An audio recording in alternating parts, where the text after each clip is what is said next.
Muito boa noite. Está começando pela rede CNT o Jogo do Poder, um espaço aberto para a discussão política.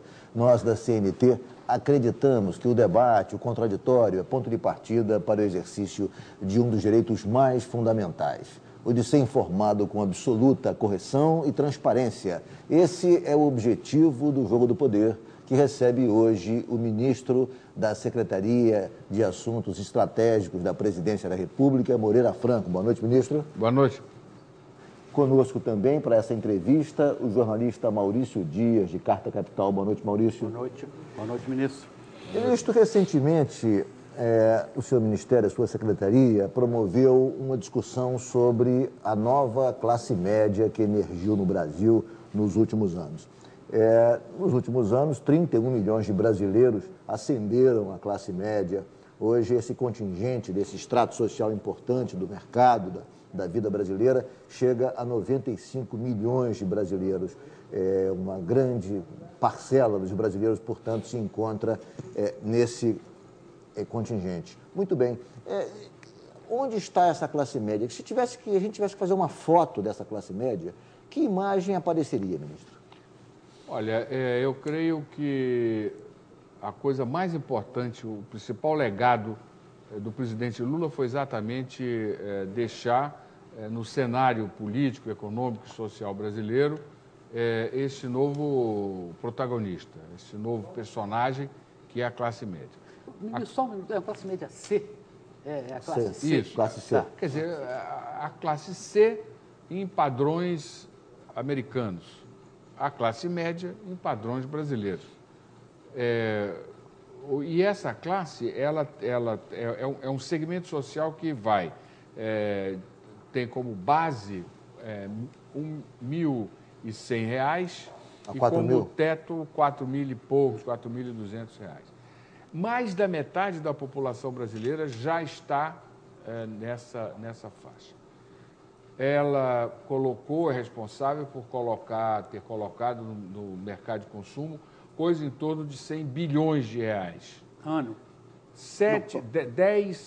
Entre 10 cartões de crédito, 7 estão em mãos de membros da nova classe média. A maioria dos jovens do Brasil está na nova classe média.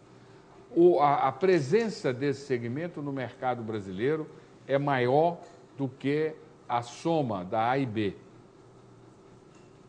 As grandes empresas, as grandes grifes que sempre se voltaram para a classe A e B no Brasil, ela hoje está se readaptando, não só a mensagem, mas, sobretudo, o design dos seus produtos, a qualidade e preço para atender a esse segmento da população.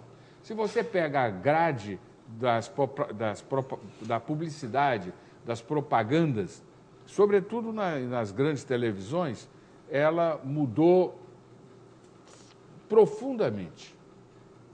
Não só o anunciante, como também a qualidade da mensagem, o texto da mensagem, os valores da mensagem, porque estão dirigidos para esse segmento. Esse segmento é o que mais tem acesso ao mercado de computadores, informáticas, uso de internet, rede social. Os jovens da nova classe média, eles, pela primeira vez, nós tivemos no Brasil um crescimento de renda em que a principal parcela está sendo aplicada em educação, o que é uma mudança profunda, porque até então... Há uma consciência nessa classe média de que o avanço só pode se dar através da educação, até porque eles não têm apadrinhados, não têm padrinhos, melhor dizendo, eles não têm... Não. Ou seja, a prova é essa. Eles têm a consciência da meritocracia. A prova é que eles estão gastando a maior percentagem do seu ganho de renda para melhorar a sua qualificação. Só que com uma diferença. Não é aquela ideia da educação para colocar diploma na parede, para ficar ilustrado, reconhecido. A educação como uma ferramenta fundamental para garantir um melhor posto de trabalho. Então, esse segmento, ele vai certamente promover uma mudança profunda na prática, nas demandas que a sociedade brasileira, que o governo brasileiro terá que atender. Eu queria caminhar por essa fenda que o senhor abriu aí.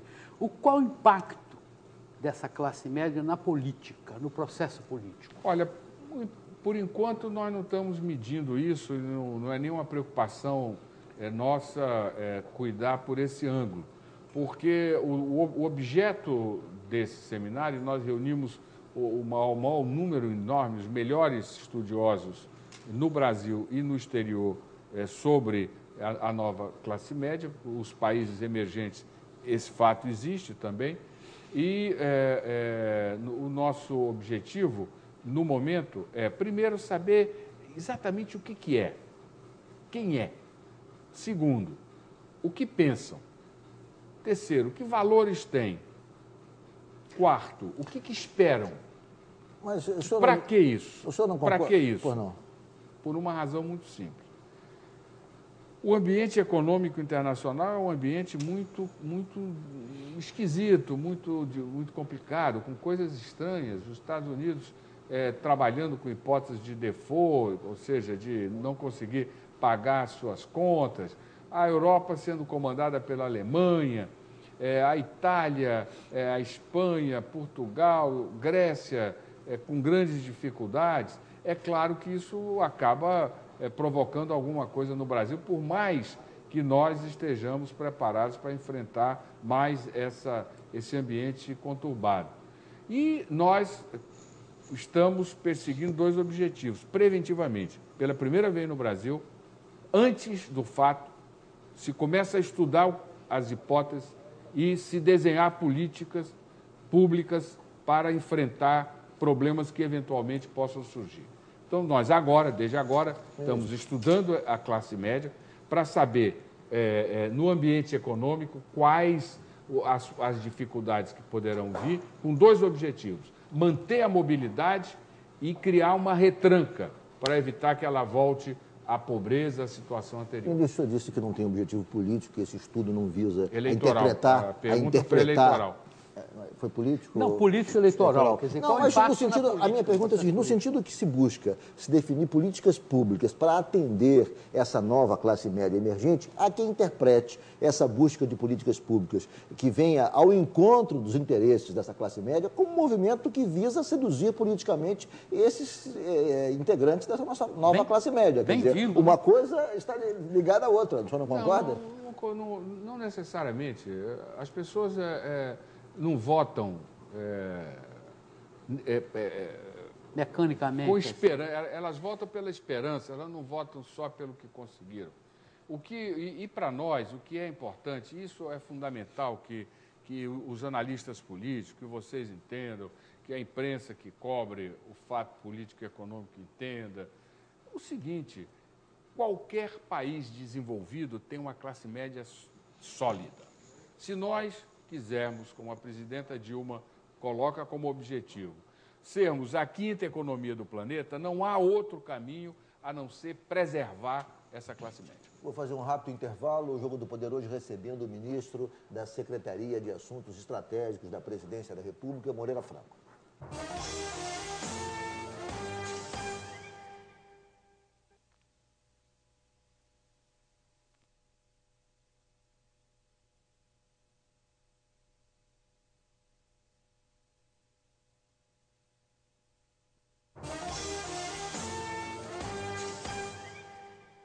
Voltamos com o Jogo do Poder, hoje com participação do jornalista Maurício Dias, de Carta Capital, e recebendo o ministro Moreira Franco, da Secretaria de Assuntos Estratégicos da Presidência da República. Ministro, falávamos no bloco anterior da migração de 31 milhões de brasileiros para essa nova classe média, que saíram, enfim, de uma situação de pobreza e hoje integram o mercado.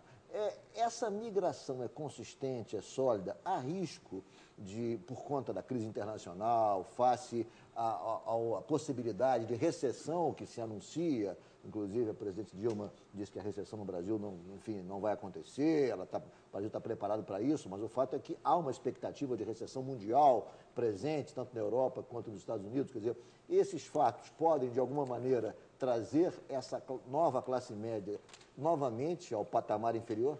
Não. Nós estamos trabalhando exatamente para evitar isso.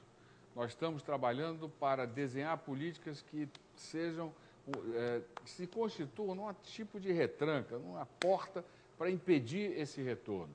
Nós estamos trabalhando para que a mobilidade social ocorrida na última década, ela permita conviver com esse grande segmento da sociedade brasileira. Nós estamos empenhados, comprometidos em evitar que esse fato ocorra, e eu tenho absoluta convicção que isso é prioridade. E isso não é palavra de economista, porque prioridade é uma palavra singular. Os economistas brasileiros é que puseram S numa coisa que é singular. Ninguém tem várias prioridades. Todo mundo tem uma prioridade. Você pode até ter, daqui a 1 segundo, 2 segundos, ter outra prioridade. Mas várias prioridades não existem. A prioridade é exatamente preservar os ganhos que esse segmento teve. No passado, na época do Dr. Getúlio, no final da primeira metade do século passado, as políticas públicas do Dr. Getúlio, como agora as políticas públicas do Lula, elas também criaram um personagem novo, foi a classe média urbana, o operariado urbano. Mas naquela época, as pessoas, os dirigentes, os pensadores, os formuladores de política pública, eles não se perguntaram que país queriam construir. Vamos crescer, vamos urbanizar, vamos para industrializar o país, vamos tirar o país do atraso, vamos andar para frente, sem saber exatamente para onde queria ir. E a consequência não foi boa. Por quê? Porque houve uma transferência de renda da agricultura para a indústria brutal, uma das maiores do mundo, desorganizando, inclusive, o sistema político, uma migração para as cidades aceleradíssima, degradando a qualidade de vida na cidade. E como desorganizou o sistema político, como degradou a vida na cidade, como teve como consequência a desorganização da classe média. E, irritada, a classe média apoiou o golpe militar. Então, nós tivemos um longo período de regime autoritário. E é exatamente a consciência dessa experiência que nos move hoje, e a consciência social, o compromisso, a solidariedade com esses brasileiros que estão acreditando no futuro, se programando, tendo esperança, é que hoje nós lá na SAI estamos absolutamente mobilizados em formular políticas para garantir que esses ganhos continuem e evitar, custe o que custar, que haja um retorno à situação anterior. Ministro, 2 observações antes de eu fazer a minha pergunta. O senhor usou a expressão pela primeira vez no Brasil, me lembrou nunca antes na história do Brasil do Lula. Mas é a primeira vez. E, aliás, algumas coisas o Lula tinha razão. Nunca antes, por exemplo, quer ver uma das coisas que ele tem razão e não disse, digo eu agora, o seguinte: qual foi a grande discussão que permeou o Brasil desde a metade do século passado até o Lula? A discussão de que era impossível você crescer dividindo renda. Você não só podia primeiro fazer o bolo para grande, para depois distribuir. Ele chegou e mostrou que não, que é possível você crescer distribuindo renda. E o resultado foi esse que nós estamos vivendo aqui.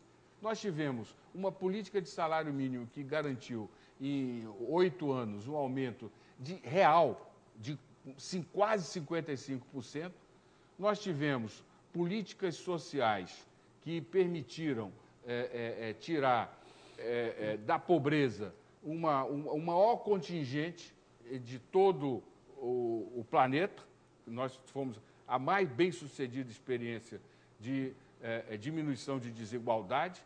E o que é extremamente importante, se teve, por força dessa política econômica, a possibilidade de gerar emprego cada vez mais a cada ano, a ponto de, em 2010, pela primeira vez, Na história desde do país. que as estatísticas se organizaram, nós passamos a ter, na formalidade, o maior número da população econômica ativa do país. Ministro, agora eu tenho uma segunda observação e teria uma pergunta, mas eu faço a segunda observação e depois a pergunta. A segunda observação é o seguinte: o senhor fez referência no apoio que a classe média deu ao golpe militar e explicou as razões. Mas a tendência dessa classe média de agora também, a classe média criada através da política do Dr. Getúlio Vargas, ela virou eleitora da UDN. Essa classe média pode ser tão conservadora quanto a classe média que apoiava os movimentos políticos da UDN? Olha, eu não sei se... E nem nos move, quer dizer, é importante que a gente entenda que a questão do Estado, da luta eleitoral, é um aspecto. O que é importante é você garantir qualidade de vida às pessoas, esperança às pessoas. Essa nova classe média, eu não tenho hoje nenhuma dúvida, ela se constituindo, ela vai obrigar o Brasil a mudar a qualidade dos valores. Ela precisa e quer democratização das oportunidades. Ela quer uma diversidade das oportunidades. Não é só você ter democratização das oportunidades, não. Você precisa garantir esse segmento, diversidade das oportunidades, que são coisas distintas. Quem é rico tem uma chance, um leque de oportunidades muito maior do que quem é pobre. Então, nós temos que ter uma sociedade que permita que você, sendo o Steve Jobs, por exemplo, que foi filho de mãe solteira, criado por uma família sem nenhuma educação formal, coisa e tal, chegou onde chegou porque tem um ambiente em que as oportunidades elas são extremamente generosas. Este segmento quer meritocracia, não tem padrinho. Não tem pai advogado, não tem pai militar, não tem pai diplomata, jornalista. Vai ter que trabalhar e ralar de acordo e consistentemente com o seu esforço pessoal. A meritocracia é outro valor fundamental que essa nova classe média quer. Um rápido intervalo. O Jogo do Poder hoje recebendo o ministro Moreira Franco, da Secretaria de Assuntos Estratégicos da Presidência da República.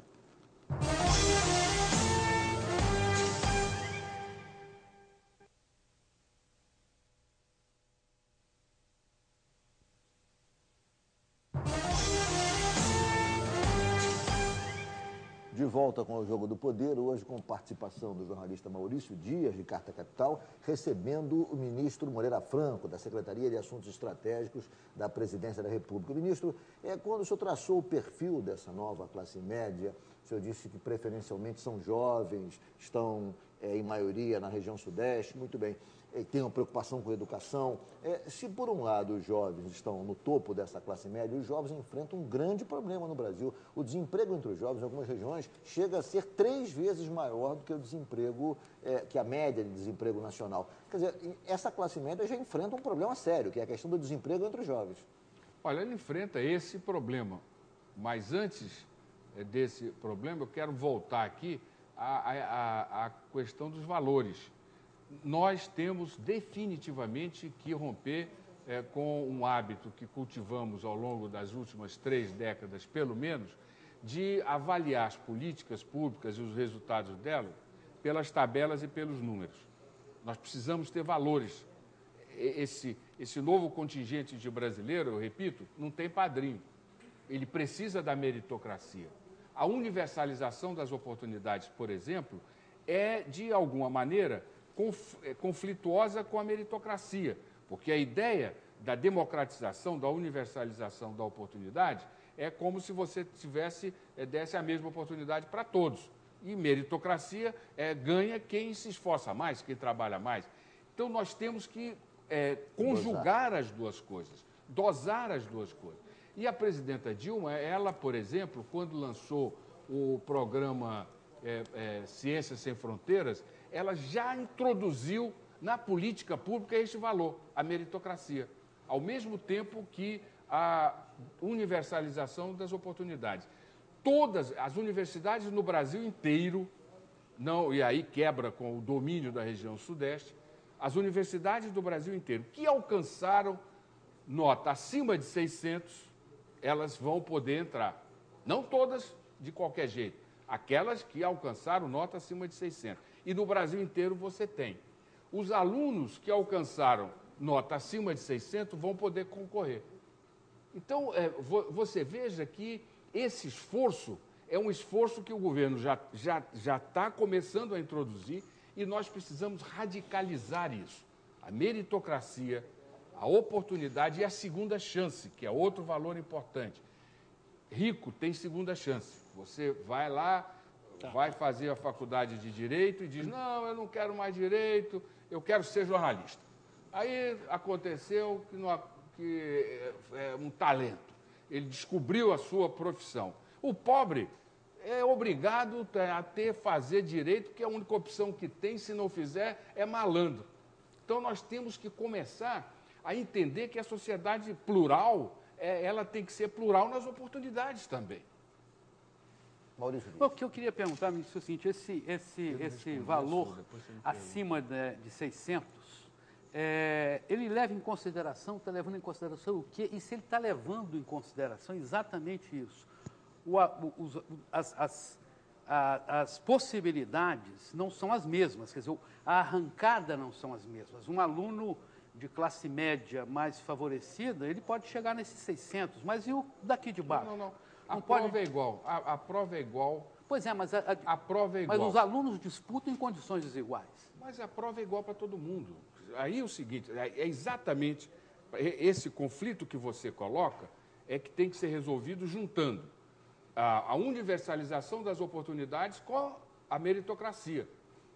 Porque se você for chegar sempre, você vai ter pessoas desiguais, porque nós somos desiguais. Sim. Agora, o que vai dar o sentido da medida é uma prova igual para todo mundo e todo mundo tendo a oportunidade de fazer a prova. Ministro, e todo mundo está tendo. No bloco... O Enem todo mundo tem, e é uma prova nacional. A medida da qualidade das universidades é nacional. E aí você vai ter a universidade que é boa e a universidade que é ruim. E, evidentemente, nós temos que dar força à universidade que é boa. No bloco anterior, na pergunta anterior, falávamos da questão dos jovens que têm dificuldade hoje no mercado de trabalho muito maior do que a média nacional. E como vocês estão estudando essa questão, que tipo de avaliação vocês fazem, já que esse contingente da nova classe média é integrado preferencialmente por jovens? A política pública para a juventude no Brasil é uma tragédia. Nós não conseguimos acertar. Nem primeiro emprego, nem manutenção no segundo grau, melhoria da qualidade do ensino do segundo grau. É uma tragédia. Nas periferias das áreas metropolitanas, o jovem quando não dá para jogador de futebol, cantor de funk, ele entra num sufoco para fugir do crime organizado terrível. A expectativa de vida é muito baixa. A violência, o número de mortes entre os jovens é maior. Os presos, a maioria é jovem. A violência se dá mais no seio dos jovens. Então, nós temos na SAI, na área social... Ou seja, o Brasil fala em políticas públicas para os jovens. Nós temos 5 programas. Nova classe média, que já está em andamento. A erradicação da miséria absoluta, que é uma meta da presidenta Dilma. Nós temos outras 3 que estão diretamente vinculadas ao ambiente da classe média, dessa nova classe média. É a política para a juventude, nós vamos reestudar isso e oferecer políticas públicas que enfrentem esse problema. Se começou agora com o Pronatec, que foi uma iniciativa do Ministério da Educação, mas nós vamos aprofundar isso para, numa segunda geração de políticas públicas, de políticas sociais, nós enfrentarmos essa questão do jovem. Nós vamos tratar da criança de 0 a 3 anos, porque toda a teoria hoje mostra que aos 3 anos o ser humano já está com a sua base definida, ou seja, aos 3 anos, se a criança não tem a cobertura necessária para desenvolver a sua capacidade, ela já está com o seu status Ministro, nesse definido. sentido aí, a creche... Ela não sobe. Uma política pública de criação de creches, aliás, a presidenta Dilma fala nisso, não é fundamental? Não, a creche é um espaço. Quer dizer, nós temos que entender que nós temos que pegar, sem ter essa visão física, nós temos que colocar à disposição de todas as crianças, e aí o número, quem mais necessita é exatamente quem está na pobreza absoluta, nós temos que colocar apoio de natureza educacional e apoio de natureza da saúde. E o detalhe mais importante é que a criança até os 3 anos, até um pouco mais, mas até os 3 anos, que é nossa meta, ela se comunica com o mundo através da mãe. Então, não é só a criança. Nós temos que cuidar da criança e, sobretudo, da mãe, para que a mãe consiga entender o que é exatamente o que se está fazendo, para que ela seja um elemento ativo no esforço de estimular todo o potencial que a criança tem para que ela possa, quando adolescente, competir com qualquer um. Ministro... E o último, eu lhe disse 5, já falei de 4, e o último é a questão das favelas.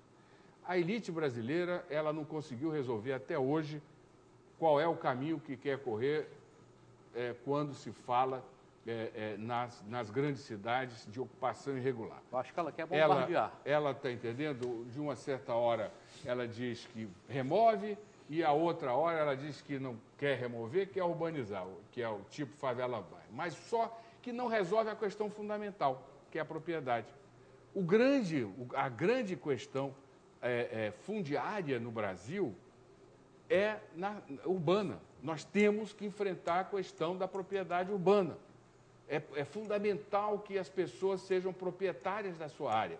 Elas ali põem o seu trabalho, o seu recurso, elas constroem suas casas e essa casa construída, remodelada, mantida, ela não tem nenhum valor. E quando você tem algum tipo de conflito, como não tem a titularidade, a pessoa não tem qualificação para ir buscar arbitragem no Poder Judiciário. E aí fica à mercê das milícias e do crime organizado. Vamos a mais um intervalo. O Jogo do Poder volta em 1 minuto, hoje recebendo o ministro Moreira Franco.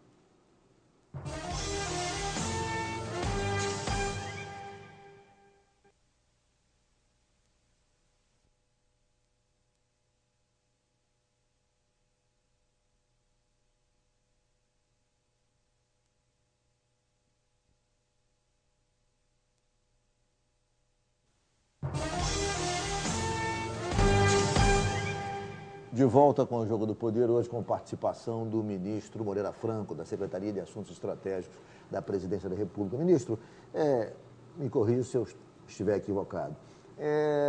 O presidente Lula deu um grande salto na questão da mobilidade social no Brasil. Nós tínhamos 40% dos brasileiros em 2003 abaixo da linha da pobreza, hoje temos 24%. Em 2009 tínhamos 24%, ou seja, houve uma migração, uma ascensão social significativa. Houve um salto. Muito bem.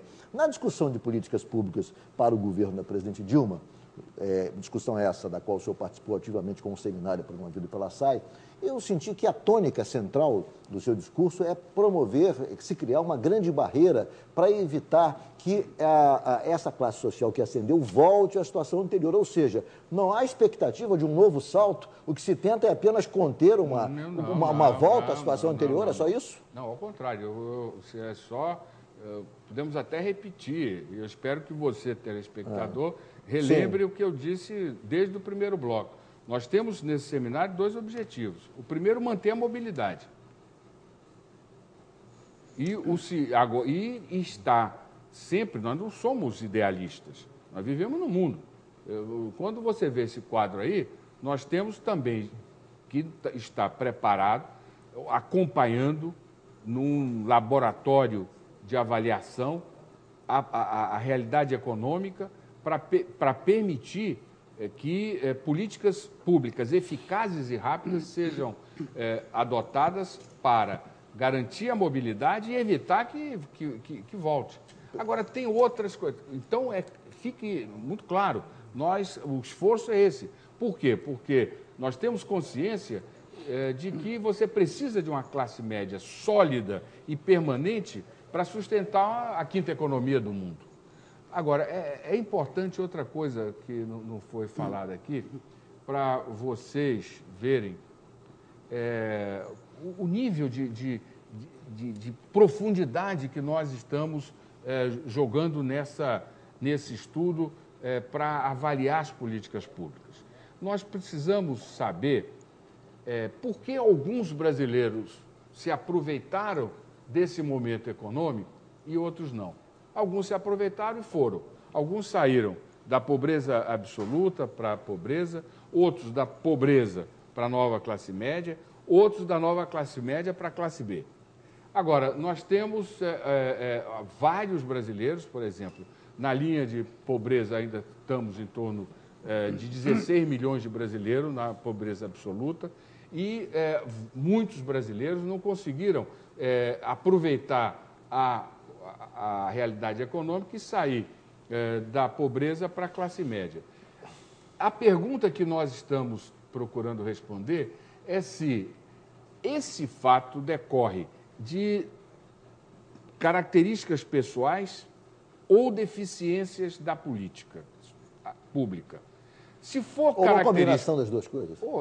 Se for característica pessoal, nós então temos que começar a formular políticas que atendam a essas pessoas.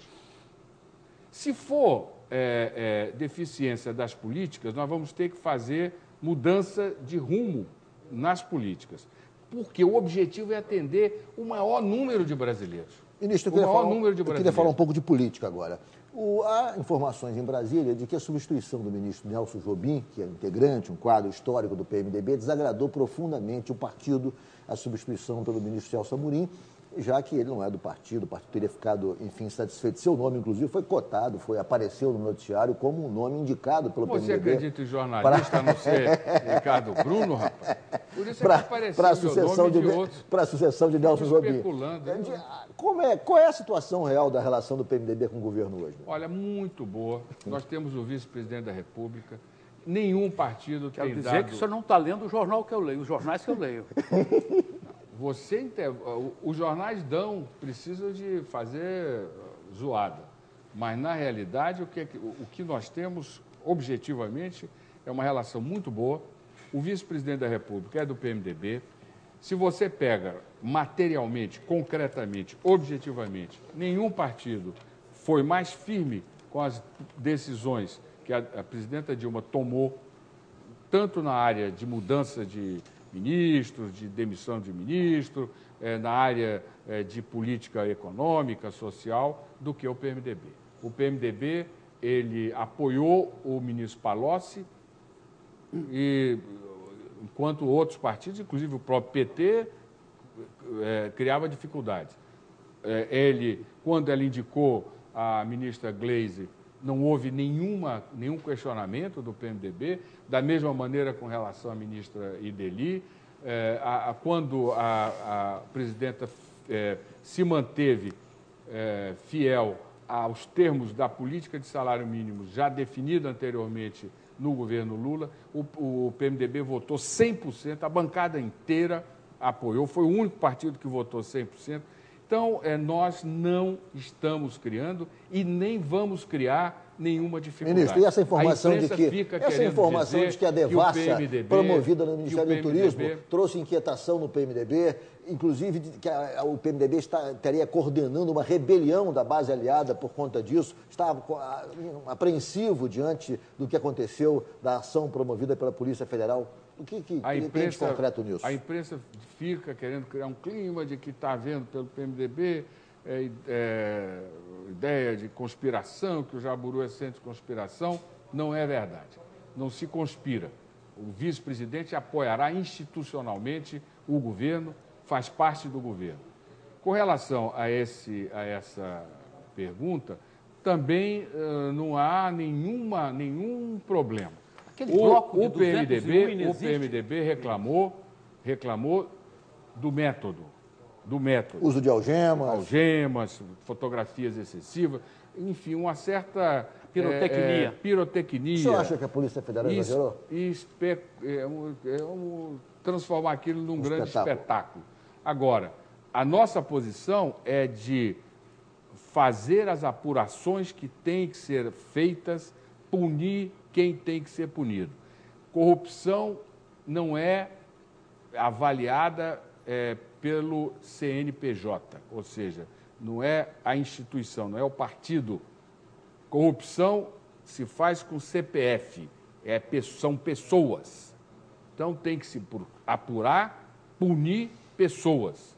É injusto quando se quer passar a responsabilidade para a instituição, em que pese todos nós temos consciência de que a avaliação política da instituição fica comprometida quando muitos dos seus membros começam a praticar delitos. Isso, fugindo dessa questão da corrupção, o senhor fez referência à crise mundial, a necessidade de criar um cinto de segurança para essa classe que emergiu sem tirar a continuidade de mobilidade.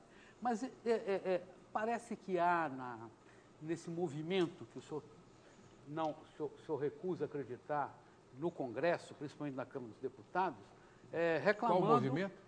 Reclamando que a presidenta está muito mais preocupada com a crise mundial que com a crise das prefeituras. Está vendo? Quer dizer, não repassa a crise mundial com a crise das prefeituras. Não repassa verba e tal. Então, ao mesmo tempo, passa para a sociedade uma visão de que, claro, eu acho que as emendas parlamentares, o dinheiro, mas passa um sentimento de que eles só se movem em torno de interesses muito concretos. Quer dizer, não há uma preocupação mais institucionalizada. Não, de fato, existe esse tipo de reclamação, não se pode negar. Existe esse tipo de reclamação. As duas últimas reuniões de coordenação política que a presidenta comandou, com os presidentes de partido, uma, e com os líderes dos partidos, outra, mais da metade da reunião foi destinada exatamente para se ouvir uma apresentação do ministro Guido Mantega sobre o quadro econômico internacional e ela própria falando sobre a crise e mostrando por que nós estamos preparados para segurá-la. E é evidente que vários líderes reclamaram, um até com graça, dizendo, olha, o meu município não fica a muitos 1000 quilômetros de Nova York, de Londres, mas não se cuida dele, fica se cuidando de Nova York e Londres. De fato, existe isso. Nós estamos mas a isso um minuto. Problema... Estamos a 1 minuto do encerramento do programa. Semana passada, o presidente Lula fez uma reunião promovida pelo governador Cabral, aqui no Palácio Laranjeiras, com toda a bancada federal do Rio de Janeiro e tal. E o presidente Lula disse que esperava a unidade da bancada. A unidade no processo eleitoral próximo, que é a sucessão municipal e a unidade no futuro também. O senhor acredita nessa unidade entre PT e PMDB reproduzida aqui no Rio, na próxima eleição? O prefeito Eduardo Paes parece que já pactuou com o PT a reprodução da aliança na sucessão municipal. Há uma expectativa, a sua expectativa em relação a essa unidade é de uma aliança a médio e longo prazo? Olha, o maior patrimônio, o maior ativo de uma aliança política é a unidade.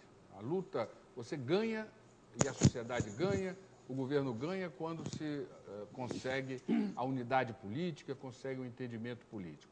Eu acredito que nessa eleição municipal, na cidade do Rio de Janeiro, eu sinto que todas as condições estão criadas para que haja aliança PMDB-PT. Agora, nós temos também que respeitar a pluralidade, nós temos que respeitar as realidades municipais. Em alguns locais não vai haver aliança, mas não haver aliança não significa nada mais do que a impossibilidade de, naquele local, se juntar as duas forças. No quadro nacional, não tenho dúvida que nós temos que não só caminhar, mas temos que nos esforçar para que essa unidade cada vez mais se fortaleça, porque quem ganha, em última instância, é a população, num ambiente de tranquilidade e de esforço para enfrentar os problemas que nós temos que enfrentar. Ministro Moreira Franco, muito obrigado pela entrevista, nosso tempo se esgotou, foi um prazer recebê-lo no Jogo do Poder.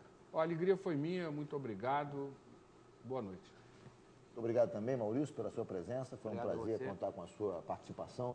Obrigado principalmente a você que nos acompanhou até agora pela rede CNT. O Jogo do Poder volta no próximo domingo, às 11 da noite. Muito obrigado pela audiência e até lá.